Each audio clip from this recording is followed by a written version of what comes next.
بہو، تم تو جانتی ہو پچھلے مہینے میری طبیعت کتنی خراب تھی۔ آدھے سے زیادہ جمع پونجی تو ڈاکٹر کی فیس اور مہنگی دوائیوں میں نکل گئی، اور رمضان بھی سر پر ہے، راشن سارا ختم ہوا ہے۔ اب جتنے بھی پیسے بچے ہیں تم لوگ جا کر تھوڑا سا راشن لے آؤ۔ اماں آپ کیوں اتنی فکر کر رہی ہیں؟ یہ تو اللہ کا مہینہ ہے اور وہ برکت دینے والا ہے۔ میرے پاس تھوڑی سی بچت رکھی ہے جو میں نے مشکل وقت کے لیے چھپا کر رکھی تھی، وہ آج کام آ جائے گی۔ اماں آپ اتنا کیوں سوچ رہی ہیں؟ رمضان تو آتا ہی اپنے ساتھ برکت لے کر ہے۔ ضروری تو نہیں کہ دسترخوان پکوانوں سے ہی بھرا ہو، اصل خوشی تو مل بیٹھ کر افطاری کرنے میں ہے۔ چلو زینب، جا کر بازار سے رمضان کی چیزیں لے آتے ہیں، یہ نہ ہو کہ رش زیادہ ہو جائے۔ ایک ہی شہر، ایک ہی آسمان اور ایک ہی رمضان کا مبارک مہینہ، مگر دو دیواروں کے بیچ کا فاصلہ آسمان اور زمین جیسا ہے۔ ایک طرف فاطمہ کا غریب گھر اور دوسری طرف اس کی بہن جو ایک عالی شان بنگلے میں رہتی تھی۔ سریا کی دو بہویں تھیں، فرزانہ اور شگفتہ، ریشمی جوڑے پہنے ہوئے سونے سے لدی ہوئی۔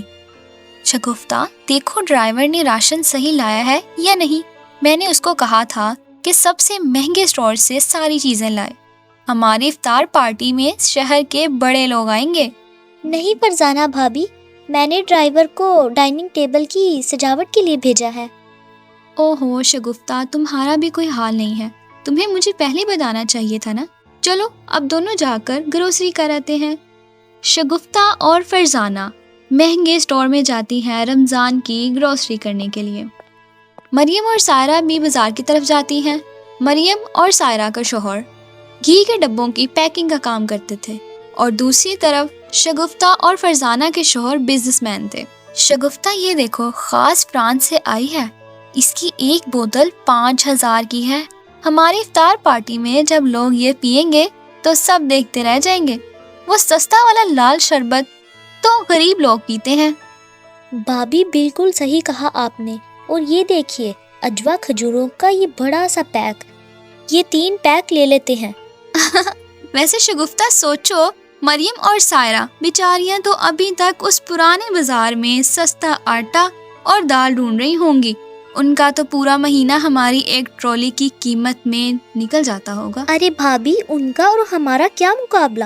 ہم یہاں آرگینک اور امپورٹنٹ چیزیں لے رہے ہیں، اور وہ بیچاریاں شاید کھجور کی جگہ پانی سے روزہ کھولتی ہوں گی۔ جلدی کریں بھابی، مجھے پولر بھی جانا ہے۔ شگفتہ اور فرزانہ دو بھری ہوئی ٹرالی گھر لے کر آ رہی ہوتی ہیں گاڑی میں، اور وہیں پر سائرہ اور مریم بازار سے آ رہی ہوتی ہیں، ہاتھ میں پکڑا ہوا تھوڑا سا سامان۔ اوہو مریم اور سائرہ، تم لوگ یہاں اس دھوپ میں پیدل، اور یہ ہاتھوں میں کیا ہے؟ سستا والا راشن؟ بھابی دیکھیے نا، ان کے تھیلوں سے تو سستی دال اور کھلے مسالوں کی بو آ رہی ہے۔ اللہ کا شکر ہے فرزانہ، ہمیں کسی سے مانگنے کی ضرورت نہیں پڑی۔ اللہ نے ہماری محنت کی کمائی میں برکت دی ہے اور ہم اسی میں خوش ہیں۔ برکت؟ ارے بہن، برکت تو ہمارے دسترخوان پر ہوتی ہے جہاں 20 طرح کے جوس اور امپورٹڈ پھل ہوتے ہیں۔ چلو بھابی، ہم ان غریبوں کے ساتھ کھڑا ہو کر اپنا وقت ضائع کر رہے ہیں، ہم چلتے ہیں۔ سائرہ بھابی، دیکھا آپ نے فرزانہ اور شگفتہ کا انداز؟ انسان کے پاس 4 پیسے کیا آ جائیں وہ بھول ہی جاتا ہے کہ وہ مٹی سے بنا ہے اور مٹی میں ہی جانا ہے۔ کوئی بات نہیں مریم، اللہ نے ہمیں صبر دیا ہے، چلو جا کر افطاری کی تیاری کرتے ہیں۔ اماں ہمارا انتظار کر رہی ہوں گی۔ سریا صوفے پہ بیٹھ کر چائے پی رہی ہوتی ہے۔ آ گئی تم لوگ؟ جو میں نے لسٹ دی تھی اس میں سے کچھ چھوڑا تو نہیں؟ نہیں ماں جی، سارا سامان لے آئے ہیں ہم۔ ماں جی، آپ کو پتہ ہے ہمیں راستے میں فاطمہ خالہ کی دونوں بہویں ملی تھی، بیچاری راشن لے کر جا رہی تھی۔ سریا کے دل میں فاطمہ کے لیے احساس کی جگہ غرور بھرا ہوا تھا۔ فرزانہ، میں نے تو فاطمہ کو یہاں تک بھی کہا تھا کہ وہ اپنی دونوں بہوؤں کو میرے گھر کام کرنے بھیج دیا کرے، میں ان کو بدلے میں تھوڑا سا راشن اور پیسہ دے دیا کروں گی، لیکن وہ تو نہیں مانی۔ آخر بہویں کس کی ہیں؟ چھوڑیے ماں جی، وہ اس لائق ہی نہیں ہے۔ وہ ہمارے نوکروں کے ساتھ بھی کام کریں۔ مریم، آج ہماری پہلی افطاری ہے، اللہ کی طرف سے ہمارے گھر میں برکت آئے گی۔ میں پورا گھر صاف کر دیتی ہوں جھاڑو لگا کر، اور تم ان دیواروں سے جالے اتار دو۔ ٹھیک ہے بھابھی، میں جالے تو اتار دوں، لیکن ہمارے پاس جالے اتارنے والا برش ہی نہیں ہے۔ مریم، صفائی بھی تو ضروری ہے نا، رمضان میں ہمیں اپنا گھر پاک صاف رکھنا چاہیے۔ تم ایک کام کرو، سریا خالہ کے گھر سے برش لے آؤ۔ ٹھیک ہے، میں جا کر لے آتی ہوں۔ مریم سریا خالہ کے گھر برش لینے جاتی ہے۔ سریا خالہ، مجھے جالے اتارنے والا برش چاہیے۔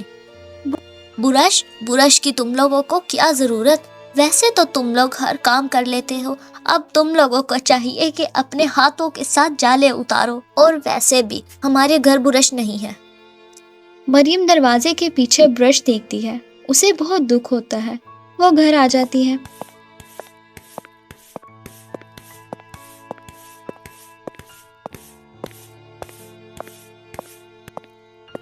مریم، کیا ہوا ہے؟ تمہارا کیوں منہ بنا ہوا ہے؟ بھابھی، سریا خالہ سے میں نے برش مانگا، ان کے گھر دروازے کے پیچھے برش پڑا تھا، لیکن انہوں نے صاف انکار کر دیا اور کہہ رہی ہیں کہ ہاتھ کے ساتھ جالے اتارو۔ اچھا، یہ بات ہے، کوئی بات نہیں، سریا خالہ کی عادت ہے، تمہیں پتہ تو ہے۔ رکو، میں تمہارے لیے ایک جگاڑ لگا کر جالے صاف کرنے والا بنا کر لاتی ہوں برش۔ سارا گھر سے نکل کر ایک پاس ہی کونے میں جاتی ہے جہاں پر لکڑیاں پڑی ہوتی ہیں۔ وہ ایک لکڑی اٹھاتی ہے اور گھر کی طرف لے کر جاتی ہے، اس کے اوپر لال رنگ کا کپڑا باندھ کر گھر لے آتی ہے، جسے دیکھ کر مریم اور فاطمہ حیران رہ جاتی ہیں۔ سائرہ بھابھی، یہ کیا ہے؟ مریم، اگر سریا خالہ نے برش نہیں دیا تو کیا ہوا، اللہ نے ہمیں دماغ تو دیا ہے نا۔ یہ دیکھو، جگاڑ لگایا ہے میں نے، ایک ڈنڈے کے اوپر کپڑا باندھ لیا ہے، اس سے اب تم کونے صاف کرو کہ دیواروں کے تو زیادہ اچھے سے ہو جائیں گے۔ واہ، کیا بات ہے سائرہ، آپ نے تو کمال کر دیا، آپ نے اتنا اچھا جالے صاف کرنے والا برش بنا دیا ہے۔ اب ہم چھت کا کونا کونا صاف کریں گے، ہمیں اب ان کے مہنگے اور پرانے برش کی ضرورت ہی نہیں۔ ارے واہ سائرہ بہو، تو نے تو اتنا اچھا جگاڑ لگا لیا۔ مریم ٹیبل پر کھڑے ہو کر کپڑے کے برش سے چھت کا کونا کونا چمکا دیتی ہے۔ سائرہ جھاڑو لگاتی ہے اور بیڈ شیٹ چینج کرتی ہے۔ دوسری طرف شگفتہ ویکیوم کلینر سے پورا گھر صاف کرتی ہے اور فرزانہ گیجٹ کے ساتھ صوفے صاف کرتی ہے۔ سرمد، گھر جانے کی ہمت نہیں ہو رہی۔ امی نے امید لگائی ہوگی کہ آج لڑکے کچھ لے کر آئیں گے، پر آج بھی خالی ہاتھ ہیں۔ بھائی اقبال، میں نے پورے بازار کے چکر کاٹے، ہر دکاندار سے پوچھا، پر سب نے منع کر دیا۔ خالی ہاتھ گھر جانا بہت دکھ ہو رہا ہے۔ مریم اور سارہ، تم دونوں نے تو پورا گھر چمکا دیا۔ آج ہماری پہلی افطاری ہے اور یہ تو بہت اچھے سے گزرے گی۔ سارہ اور مریم کے شوہر آ جاتے ہیں۔ سرمد، رک، ہم کسی غلط گھر میں تو نہیں آ گئے؟ صحیح کہہ رہے ہیں اقبال بھائی، اتنی صفائی، لگتا ہے جیسے ہر کونے سے برکت برس رہی ہے۔ پر یہ سب کیا کس نے؟ امی کی تو طبیعت ٹھیک نہیں تھی۔ یہ سب سائرہ اور مریم کا کمال ہے بیٹا۔ واہ، کیا بات ہے سائرہ اور مریم، تم لوگوں نے تو کمال کر دیا۔ میں نے تو سوچا نہیں تھا کہ یہ گھر کبھی اتنا چمک سکتا ہے۔ ایک ایک چیز اپنی جگہ پر ہے، ایسا لگ رہا ہے جیسے نیا گھر ہو۔ افطاری کا وقت ہو جاتا ہے۔ ایک طرف طرح طرح کے جوس، فروٹس، سموسے، پکوڑے بنائے جاتے ہیں، اور دوسری طرف پانی اور کھجور رکھی ہوتی ہے سب نے اپنے آگے۔ شگفتہ اور فرزانہ، یہ کیا ہے؟ میرے 6 طرح کے جوس کدھر ہے؟ میں نے تم لوگوں سے کہا تھا کہ میرے جوس افطار کے ٹائم ریڈی ہوں، اور یہ کیا؟ میرا لازانیہ کدھر ہے؟ اور نہ ہی پاستا ہے، پتہ نہیں یہ کیا بنا لیا ہے تم لوگوں نے۔ ماں جی، آج کا دن کھا لیں، کل سے ہم آپ جو مینیو کہیں گی لسٹ بنا دیجیے گا، ہم وہی بنا دیں گے۔ شکر ہے میرے اللہ کا کہ اس نے ہمیں یہ بھی دیا کھانے کو۔ جی ماں جی، ہم جتنا اللہ کا شکر ادا کریں گے اللہ ہمیں اتنا ہی دے گا۔ اور شکر گزاری سے کھانے میں بھی برکت ڈلتی ہے۔ ماں، افطاری کا وقت ہو گیا ہے، چلیں دعا کر لیتے ہیں۔ اگلے دن افطاری کے ٹائم سریا شگفتہ سے کہتی ہے، شگفتہ، میں سوچ رہی ہوں کہ کیوں نہ ہم کل فاطمہ اور اس کی فیملی کو بلائیں، تاکہ وہ بھی تو دیکھ سکے کہ ہم لوگ کتنا اچھا کھاتے ہیں۔ ایسے فاطمہ اور اس کی بہو ہمارے نیچے لگ کر رہیں گی۔ جی ماں جی، آئیڈیا تو بہت اچھا ہے، لیکن مجھ سے اتنے لوگوں کی افطاری نہیں بنتی۔ ارے بہو، افطاری بنانے کا کون کہہ رہا ہے؟